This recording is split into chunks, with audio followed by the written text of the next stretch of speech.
le système n'a pas été conçu pour semer en vous l'esprit entrepreneurial. C'est un système qui a été conçu de manière à vous bourrer le crâne pour que vous alliez cogner à la porte d'un employeur qui vous engage, n'est-ce pas, selon ses caprices, qui vous engage selon son humeur et qui vous congédie, n'est-ce pas, en fonction de l'humeur du marché. L'école a oublié de former des entrepreneurs. Or, s'il est un besoin criant aujourd'hui dans nos pays africains, s'il est un besoin criant aujourd'hui dans nos pays d'afro-descendants, c'est ce besoin-là. On a besoin d'entrepreneurs. Et ce serait pas, à mes yeux, futile de rappeler quelques bribes de l'histoire personnelle de Bill Gates, de l'histoire personnelle de Steve Jobs, de l'histoire personnelle de Jeff Bezos. Dans quel but je le fais? C'est pour pointer du doigt la première faiblesse de nos écoles. Bill Gates. Voilà un jeune homme qui est admis à l'université Harvard, l'une des meilleures universités du monde. Voilà. C'est l'une des universités, n'est-ce pas, qui donne des lauréats en prix Nobel. Lui, il est là-dedans. Mais très rapidement, il réalise que l'université n'est pas faite pour lui. Très rapidement, il découvre que ce qui lui convient, ce n'est pas de s'asseoir sur les bancs d'une université, mais c'est de retourner dans le garage de son père pour créer son propre logiciel. Et voilà, le génie créateur de Microsoft allait naître dans un garage après qu'il a laissé les bancs de l'université Harvard.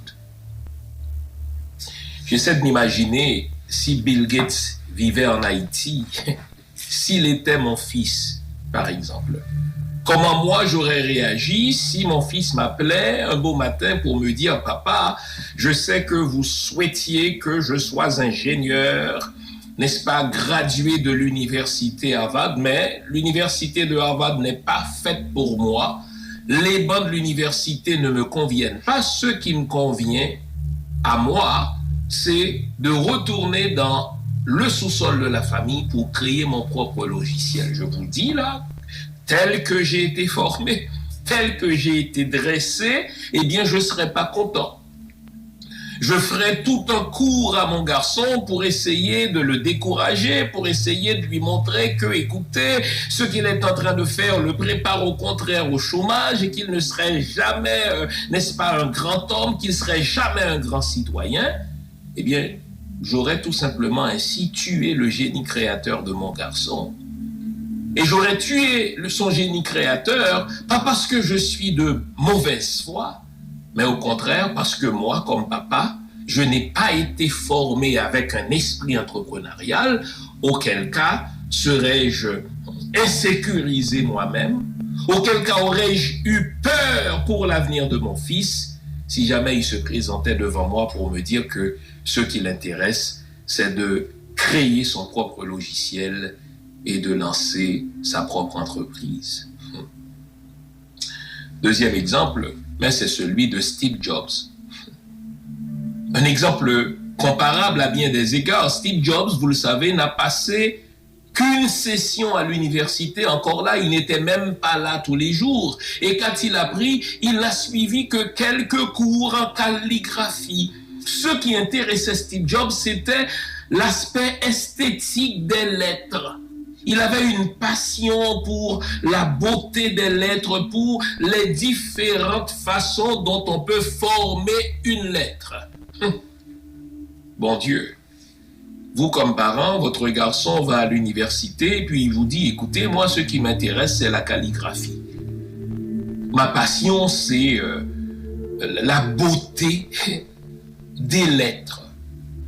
Je suis à peu près sûr que vous auriez cru que votre fils ne va pas bien dans la tête et que bientôt il faudra l'amener voir, n'est-ce pas, un psychologue, sinon un psychiatre. Et pourtant, vous notez la passion de Steve Jobs pour l'esthétique des lettres, c'est précisément ça qui va donner Apple. Quand quelqu'un a un produit Apple, justement, entre les mains, ce qui l'attire dans ce produit Apple, c'est quoi? C'est justement l'esthétique de la chose.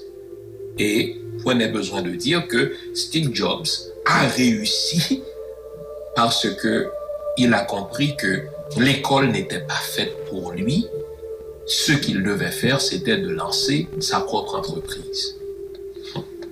Dernier exemple, et je pourrais vous multiplier plein d'autres exemples, Jeff Bezos, le roi d'Amazon, qui aujourd'hui n'a pas entendu parler d'Amazon. Que dis-je?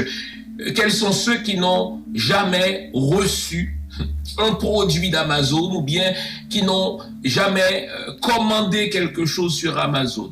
Mais ces personnes-là sont rares, celles qui n'ont jamais entendu parler d'Amazon. Et pourtant, vous savez, en 1994, Jeff Bezos a 30 ans. Il est libraire. Imaginez, Jeff Bezos n'est pas ingénieur, il n'est pas informaticien, c'est un libraire. Et il lit dans un magazine ou bien il entend parler du fait que si on arrive à offrir une librairie en ligne, cela augmentera la rentabilité de cette librairie de 2300%. Waouh! Imaginez quelqu'un qui est dans une librairie conventionnelle, qui vend des livres, qui attend que un homme ou une femme entre, personne après personne, pour commander un livre ou bien pour entrer dans la librairie sans rien acheter aussi. C'est aussi ça. Et qui entend dire que si on arrive à offrir ce service-là en ligne, cela augmentera la rentabilité de la librairie de 2300%.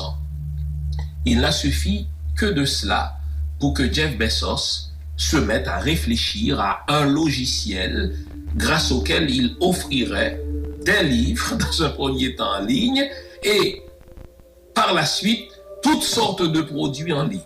Et voilà que de 1994 à nos jours, cet homme qui avait alors une trentaine d'années s'est mis à construire, n'est-ce pas, ce qui allait devenir le géant du web, Amazon.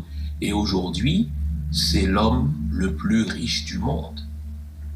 Quel est le point commun entre Bill Gates, Steve Jobs et Jeff Bezos? L'esprit entrepreneurial. Ils n'ont pas de PhD, ces gens-là. Bill Gates est allé terminer, je pense, son diplôme à Harvard tout récemment, dans sa vie adulte, un petit peu pour se faire plaisir.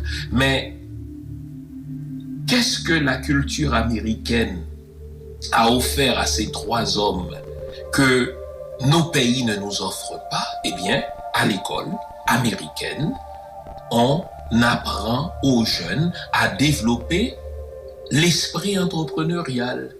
Ce n'est pas vrai que tous doivent terminer l'école, ce n'est pas vrai que tous doivent terminer l'université, ce n'est pas vrai que tous doivent, n'est-ce pas, exercer une profession conventionnelle.